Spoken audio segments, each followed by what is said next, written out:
I used to be in your exact same shoes. But then I started unpacking the truth. It started with me watching a few video essays that made me, learn the unfortunate truth about capitalism, of why it's why it's inherently exploitative. Then I read the Communist Manifesto, which I recommend you read, or some work by Marx and Engels. I honestly think Engels' Socialism, Utopian, and Scientific is a better explanation, but if you think, oh, but these failed communist experiments kind of disprove Marxism, one, Marxism is an analysis of analyzing communism, not a strict dogma, and two, these experiments haven't failed, one, because China is still around, and China's very successful, and let's actually analyze this. As you can see, the Soviet Union had massive GDP growth, caused by the Soviets, but then immediately after, the the Soviet Union collapsed, it was, you know, it was plunged into poverty by capitalism, you know, and but then Putin, was through his authoritarian form of capitalism, which I don't advocate for, has tried to restore the economy. But Putin's not a socialist, he's just an authoritarian capitalist. But the socialist 5-year plans, which I've outlined, even though the what I've area of outlined, which is just the entirety of the Soviet Union's experience, also includes the new economic policy, but yeah, the entirety also includes both the 5-year plans and new economic policy, both of which I can consider socialists, forms of socialism. But yeah, they clearly show massive improvements in GDP. It also more than doubled the life expectancy. Just look at that. Like, wow.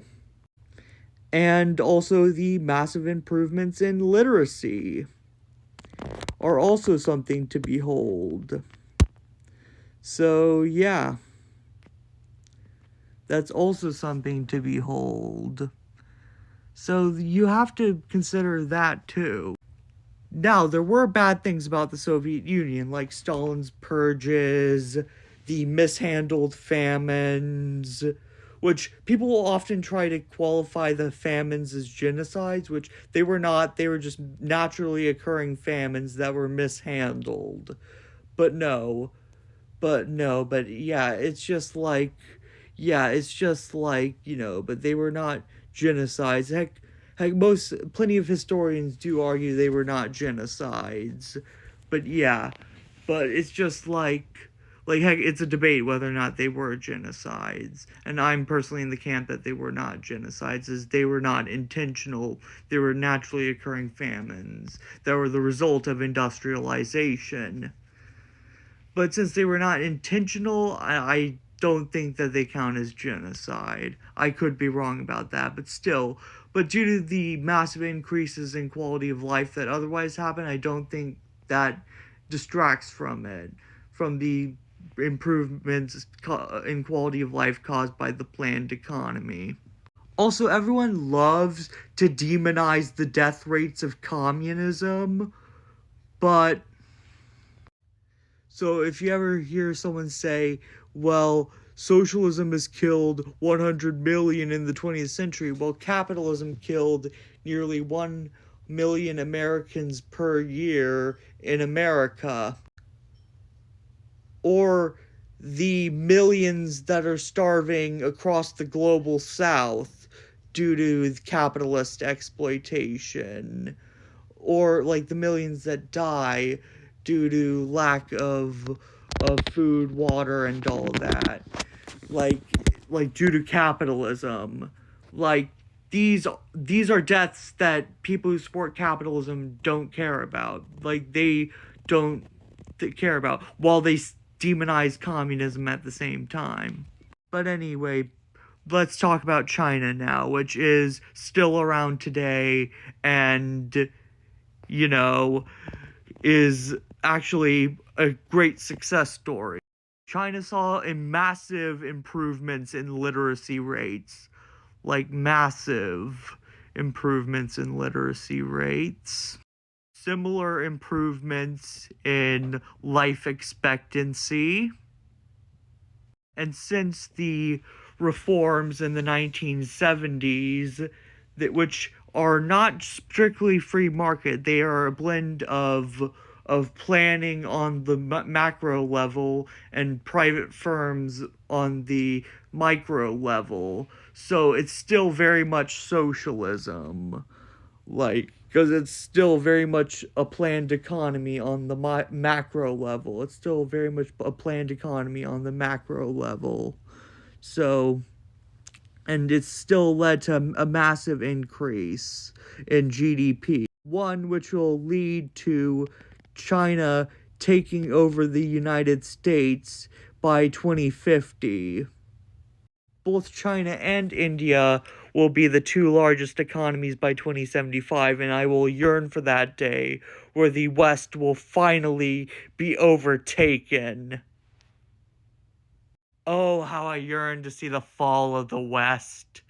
I yearn to see the West become socialist, but I do yearn to see the West become less powerful and kind of become equal. Like, I yearn to see the powers become equal, but I don't want to. I hate Western imperialism, is what I'm saying. I hate Western imperialism because I hate, like, this meddling overseas. I hate this meddling overseas. So I love seeing these upstart nations, like in Eastern powers, rise to challenge the powers of the West, to challenge the great Satan that is the United States.